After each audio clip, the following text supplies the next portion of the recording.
Formal nang hihilingin ng DOJ sa Senado ang paglilipat ng kustodiya ni dating DPWH District Engineer Henry Alcantara. Target ng ahensya na mailipat na si Alcantara sa kustodiya ng DOJ ngayong linggo matapos itong tuluyang ma-qualify sa Witness Protection Program. Sa tanong kung saan nadadalhin ang dating opisyal pagkatapos sa Senado, tumanggi ang DOJ na sabihin ito dahil sa security concerns. Si Margot Gonzalez magbabalita. Magpapadala na ng formal request ang Department of Justice o DOJ sa Senado para sa paglilipat ng kustodiya kay dating DPWH District Engineer Henry Alcantara matapos itong ganap na makapasok sa Witness Protection Program bilang state witness sa flood control scandal. Ayon kay Justice Acting Secretary Frederick Vida, target nilang mailipat ang dating opisyal ngayong linggo at gagawa sila ng kaukulang arrangement sa kalit patuloy itong ipatatawag sa mga pagdinig. Tumanggi naman si Vida na sabihin kung saan dadalhin sa Alcantara sa kahit ililipat na ito sa kustodiya ng DOJ. We will make a formal request, no? So we're making arrangements. We don't want to preempt, no? Kasi tandaan nyo, may mga security concerns na. Kailan po natin yung target na makuha ng custody ni Alcantara?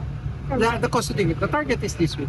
Pagdating naman sa kustodiya ng tatlong iba pang state witness, ayon kay Justice Spokesperson Attorney Polo Martinez, malaya pa silang makakagalaw pero mahigpit na imamonitor. As far as we know, they can be granted protective custody by the WPP.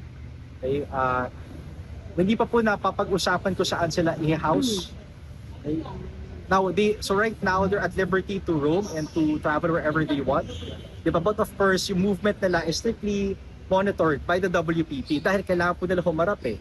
Diba? Kailangan po nila humarap bilang state witness eventually once trial commences. Samantala, pinagpatuloy naman ng DOJ araw ng Martes ang kanilang seri ng pagdinig kaugnay ng flood control scandal. Ang pagdinig ay para sa malversation case laban kay Senator Joel Villanueva at sa 33 iba pang respondents kasama ang Top Notch Catalyst Builders Incorporated kaugnay ng umanay ghost project sa 1st District ng Bulacan. Humirit si Villanueva ng extension para sa pagsusumite ng counter affidavit. Ang motion ay pinagbigay naman ng DOJ panel at binigyan ito ng 6 na araw pang palugit para sa pagsusumite ng depensa. So hanggang 26 po, meron siyang pagkakataon magsampa na kanyang photo sa Laysay. Paglilinaw ng ahensya na haharap sa 3 malversation complaints si Senator Joel kung saan sa isang reklamo kasama ang Sims Construction ay nakapagsumite na ito ng counter affidavit. Wala naman sa mahigit 30 respondents sa reklamo ang nakapaghain ng kontra sa Laysay sa preliminary investigation ngayong Martes, January 20. Nalinaw naman ng DOJ na walang nakapedik na reklamo laban kay Senator Chis Escudero at dating Senator Nancy Binay sa ahensya kaugnay ng manumaling proyekto sa flood control. Para sa Diyos at Pilipinas ko mahal, Margot Gonzalez, SMNI News.